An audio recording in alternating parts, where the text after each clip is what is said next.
পোকা দেখতে পারতেছেন। এই পোকাগুলা থাকবে না এটা দিলে। এই যে একটা পোকা, যে সময় একটা টিপ দিবেন দেখেন কতগুলো রক্ত বের হয়ে গেছে। হাই গাইস, আসসালামু আলাইকুম, স্বাগত আপনাদের পেটসি তারিফ ইউটিউব চ্যানেলে। আজকের ভিডিও টপিকটা হলো কবুতরের যে শরীরে একটা উকুন থাকে, এই উকুনটা নিয়ে। কবুতরের শরীরে যখন উকুন থাকে, কবুতরের শরীর থেকে অনেক রক্ত টানে।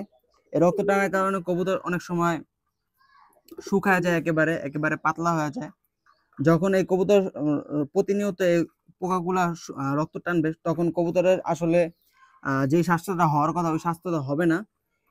কবুতর শুকায় টেমে।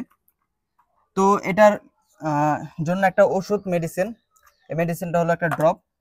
এই ড্রপটা যদি আপনারা 3 থেকে 5 ফোঁটা করে দিয়ে দেন, তাহলে ইনশাআল্লাহ কবুতরের পোকা চলে যাবে আর কি। কবুতর পোকাটা চলে যায়, একেবারে পড়া যায়। তো এই কবুতরটার শরীরে এটা কিভাবে দিবেন এটা দেখাচ্ছি। এই যে এই সাইডে একটা পোকা দেখতে পারতেছেন। এই পোকাগুলা থাকবে না এটা দিলে। আর একটা হয় মাছির মতো এই সাইজের এই পোকাগুলা, এটা রক্ত অনেক বেশি পরিমাণ টানে। এই পোকাটা ইনশাল্লাহ থাকবে না যে সময় আপনার দেওয়া শুরু করবেন। এখন দিবেন কিভাবে এটা দেখাচ্ছি। যেহেতু আরেকজন নাই, আরেকজন থাকলে ভালো হয়। এটা এইভাবে ধরবে, ধরা দুইজনের সাহায্য নিয়ে নিবেন। ফার্স্টে 1 ফোঁটা এখানে দিবেন, আর 1 ফোঁটা এখানে দিবেন।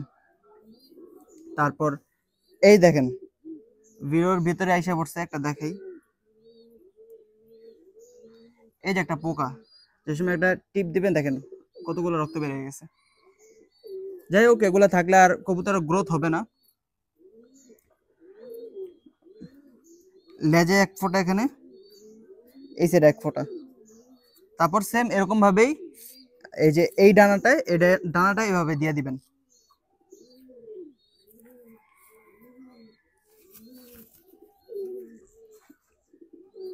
দুজনের সাহায্য নিয়ে নেবেন, তাহলে কবুতরের সুবিধা হবে। আর এটা দেওয়ার আগে কবুতরটা গোসল দিয়ে নেবেন, যেহেতু এখন বৃষ্টির সিজন, বৃষ্টিতে কবুতর ভিজাইতে পারেন। ভিজে এগুলা গোসল দিয়ে নেবেন, গোসল দিয়ে নেওয়া বেটার। আর চেষ্টা করবেন এটা দেওয়ার পর ছেড়ে দিতে, কারণ ছেড়ে দিলে ওরা অ্যাক্টিভিটি বেশি করবে, শরীর মরিল চুলকাবে না। আর এইসব জায়গায় মুখ দিবে না, মুখ দিলে আর কি, যেহেতু এটা উকুন মারার একটা কীটনাশক, এই কীটনাশক মুখে গেলে একটু সমস্যা হতে পারে, বদহজম হতে পারে। এই জন্য আপনার চেষ্টা করবেন ছেড়ে দেওয়া। ছেড়ে দিলে আর কি 1-2 ঘন্টা ভিতরে, 3 ঘন্টা ভিতরে শুকায় যাবে। তো এটা এভাবে ছেড়ে দিবেন। যদি আপনার উড়ানোর কবুতর না থাকে, তাহলে আপনি নিচে ছেড়ে দিতে পারেন। নিচে হাঁটা চলা করবে, পর বান্ধা কবুতর নিচে ছেড়ে দিতে পারেন। যেমন এই কবুতরটা ছোট, এই কবুতরটা আপনার 1 ড্রপ করে দিতে পারেন। এই সাইডে একটা, এই সাইডে একটা, এবং এই সাইডে একটা। এগুলার 1 ড্রপ করে দিলে হবে ছোট কবুতরে। আর বড় কবুতরের চেষ্টা করবেন 5 ফোঁটা করে দিতে। যখন কবুতরের শরীর লেগে যাবে তখন ছেড়ে দিবেন আর কি, এটা বেটার। আর যে সময় আপনাদের লফটে যদি কবুতর থরে দেওয়া থাকে, তাহলে কবুতর থরের বাচ্চাগুলা যেগুলো আছে, ওই বাচ্চাগুলারও দিয়ে দিতে হবে। কারণ বাচ্চাগুলোর ভিতরে যদি পোকাটা থেকে থাকে, তাহলে এই বাচ্চা পোকার থেকেও এখন যেতে পারে। তাহলে আপনারা করবেন কি, পিঠে জাস্ট 1 ফোঁটা দিয়ে দিবেন। অথবা যদি আপনার মনে হয় যে বেশি আছে, তাহলে এরকম ভাবে 2 ফোঁটাও দিয়ে দিতে পারেন 2 জায়গায়। কবুতর পরের মাঝখানে ভিতরে দেওয়ার ট্রাই করবেন, তাহলে আর কি কবুতরের জন্য ভালো। এখানে মুখ কম যায় কবুতরের, এভাবে করে দিয়ে দিবেন। তো লফট সবসময় ক্লিয়ার রাখার ট্রাই করবেন। ক্লিয়ার রাখা বলতে কবুতরের মলমূত্র যেগুলা আছে, এগুলা সবসময় ক্লিয়ার রাখবেন।